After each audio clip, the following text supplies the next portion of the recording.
thought we would do a little cooking video for friends and family. And if you guys are bored at home, like you probably are bored. We are during quarantine. We've exhausted every single one of our options for doing things around the house. You know, you can only clean things so many times in a week, and there's only so many projects to do. I can't get outside and do yard work yet. Yeah, so we're bored. So we figured we would try some creative recipes, and you know, when you're quarantined, you can try either recipes that are immune boosting or ones that involve things that you have in your cupboard that you've never used. So today we're going to do a split pea fritter. Yeah, so I bought a bunch of split peas thinking they were lentils, and I looked up recipes on what you can do with split peas besides making split pea soup. Unfortunately, first thing we found out was that we're supposed to soak these for how many hours? Oh, 4 or 5 or 4 more. or 5. How many cups are we supposed to do? It says 1. All right. We'll give you the whole recipe as we go through this thing, and as we get started into this. But as she's kind of getting that prepared, I just want to let you know, if you're looking for nutritional foods, this is a very highly nutritional food. Looking at the nutrition facts that they have on store here, you're getting a whole whopping 54% of your fiber intake for the day. I think just with one patty. It doesn't say how big a serving size is, but the patties are generous in size. And then it's also giving you 20%, 26% of your proteins. So you're getting a huge amount of... It also says that it's 250 calories, so... Per well, they are fried, so they're fried in oil.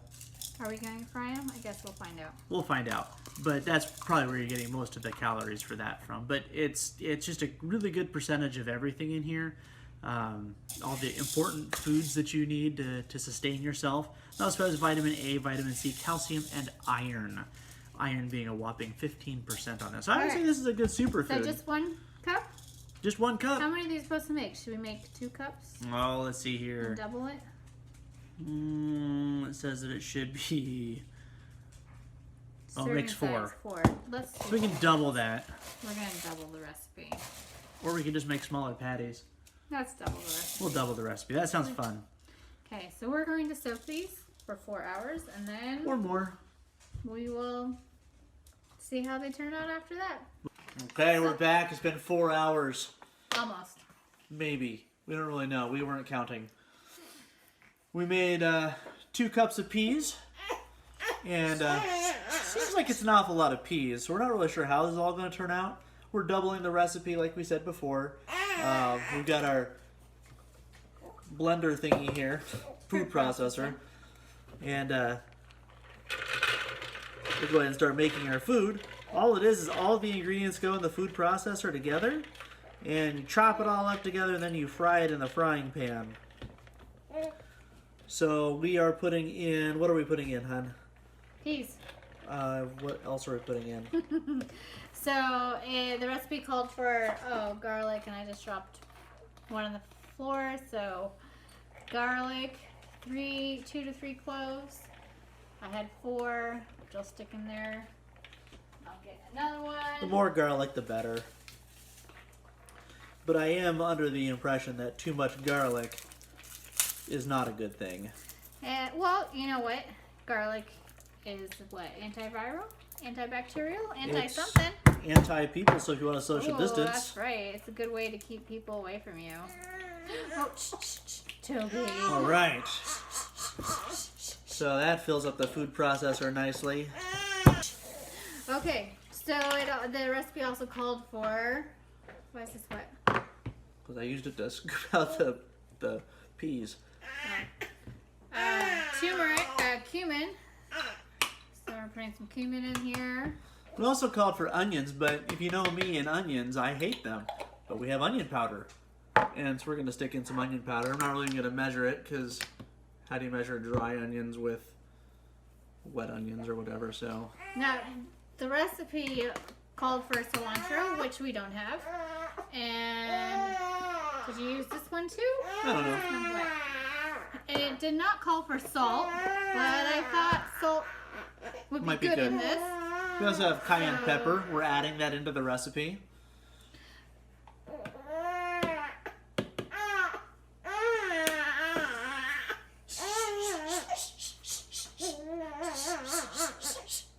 I'm adding a half teaspoon of salt.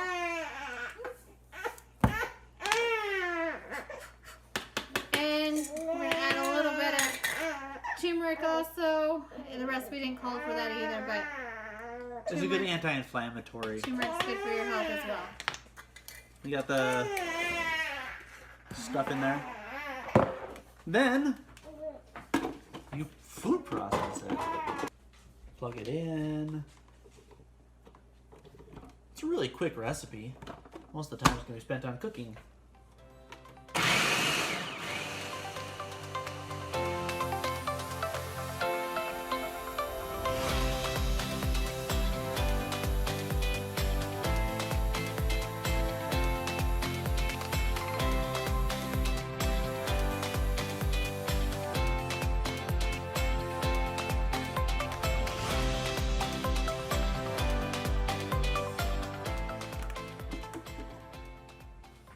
I think that's pretty good.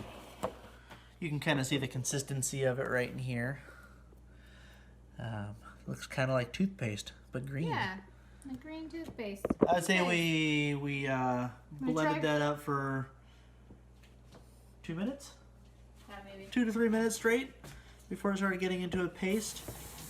But it looks like that's easy to make into a little ball, and that's what you're going to put into the frying pan. Well, we are ready, and we're getting our pan heated up here. Need a little bit of vegetable oil in the pan. And then what you're going to be doing is you're going to be forming little balls with this in your hand. Maybe about that much. You just form it into a ball in your hand. No, it's supposed to be flat. I'm being told that it's supposed to be flat, but I'm going to do it an alternative way. Make sure there's oil all over the pan. I'm going to stick it in and I'm going to flatten it down with my hand.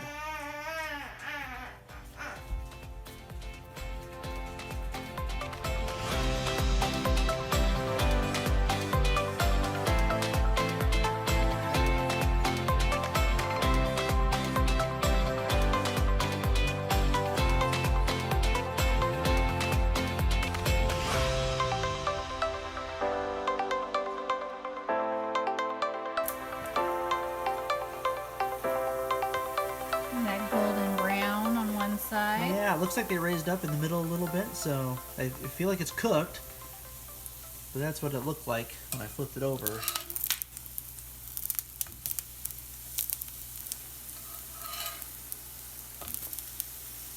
They kind of look like little green pancakes. They do. I don't think they'll taste like green pancakes. At least I hope not.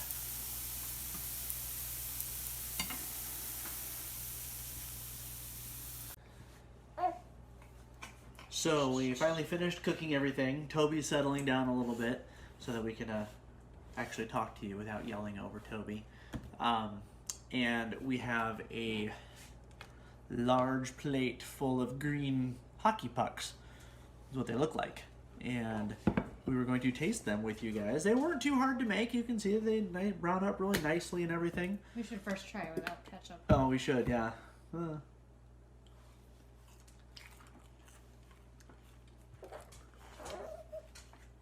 Tastes a little dry. I think maybe that onion would have helped. Maybe soaking them a little longer. Maybe soaking them a little longer. They don't taste bad. It tastes good. It's just a little dry. I think I would have added a little bit more salt and Any of the seasonings. cayenne, maybe. I have some ketchup here. Try it with ketchup too. Just to see what it tastes like. I think it'd be really good with Tahini? no sour cream. Oh yeah, sour cream would be good on this, that's for sure. Steal some of your ketchup. There's a little bit of...